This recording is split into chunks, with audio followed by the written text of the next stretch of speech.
Kasus kekerasan dalam rumah tangga atau KDRT mencuat ke publik. Baru-baru ini, publik digegerkan dengan KDRT yang dialami penyanyi dangdut Lesti Kejora. Diduga dilakukan oleh suaminya Rizky Bilar. Berdasarkan catatan Komisi Nasional Perempuan, ada 3.221 laporan kasus KDRT di sepanjang tahun 2021. Angka kasus ini menjadi yang tertinggi. Dan kasus yang dialami Lesti merupakan salah satu kasus yang diketahui publik. Apa tanggapan kamu terkait maraknya kasus KDRT? Menurut saya dari segi perempuan ya, KDRT itu sebenarnya tidak sesuatu yang sangat tidak boleh dilakukan lagi di zaman sekarang. Dari contoh yang terkecil, misalkan dalam rumah tangga. Perempuan itu kan penerus bangsa ya, gitu. Jadi kalau misalkan dilakukan KDRT, saya rasa sih tidak cocok lagi di zaman sekarang. Karena sistem pemerintahan kita pun bukan otoriter lagi, sudah demokrasi. Baik perempuan dan laki-laki punya posisi yang sama, punya porsi yang sama, punya tanggung jawab yang sama. Jadi kalau laki-laki yang melakukan KDRT, menurut saya kurang pemahaman, kurang pendidikan, dan kurang Pancasila sepertinya begitu. KDRT itu kan kekerasan dalam rumah tangga ya. Jadi hanya keluarga yang tahu, orang luar nggak tahu. Itu bahaya banget sih kedepannya, apalagi untuk perkembangan anak juga ya.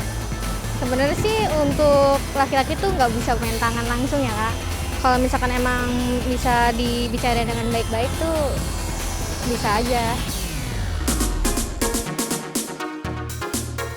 Kenapa korban KDRT harus berani speak up? Harus Kak, kalau misalkan dipendem dalam-dalam terus disembunyiin terus, kita nanti yang sakit sendiri sebagai wanita ya. Harus, yang pertama itu memang harus karena supaya tidak ada korban berikutnya. Dan sebagai contoh untuk perempuan-perempuan supaya berani ngomong, gitu kan? Untuk para korban KDRT memang harus memberanikan diri untuk speak up, agar kedepannya itu nggak terjadi lagi hal-hal seperti ini.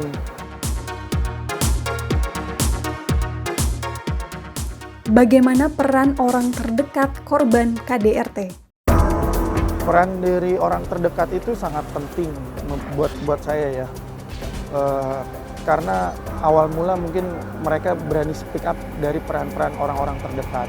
Tentu, orang terdekat itu sungguh sangat berperan. Pertama dari segi, kalau seseorang kena KDRT, otomatis yang terganggu psikis, mentalnya. Nah, seorang perempuan itu biasanya dia ngomong itu bicara itu ke orang terdekat. Apabila dia dikenakan KDRT atau mengalami KDRT oleh suaminya sendiri, otomatis pasti dia harus ngomong ke rekannya atau mungkin sesama perempuan.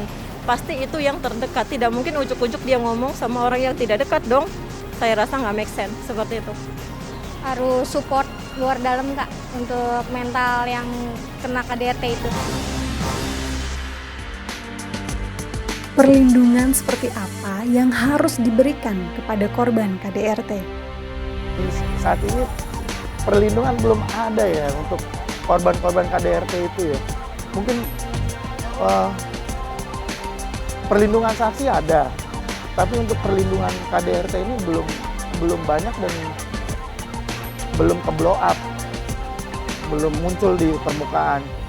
Jadi mungkin ada sebuah yayasan atau lembaga yang bisa menjadi sebuah wadah perlindungan untuk para korban. Perlindungan yang pertama pasti harus terapi mental. Karena itu yang paling, dan psikis itu paling terganggu gitu ya. Karena otomatis trauma paling ada, pasti ada. Dan tidak lupa siapapun pihak yang melakukan KDRT itu harus dikenakan sanksi. Karena sekarang bukan zamannya lagi untuk KDRT seperti itu.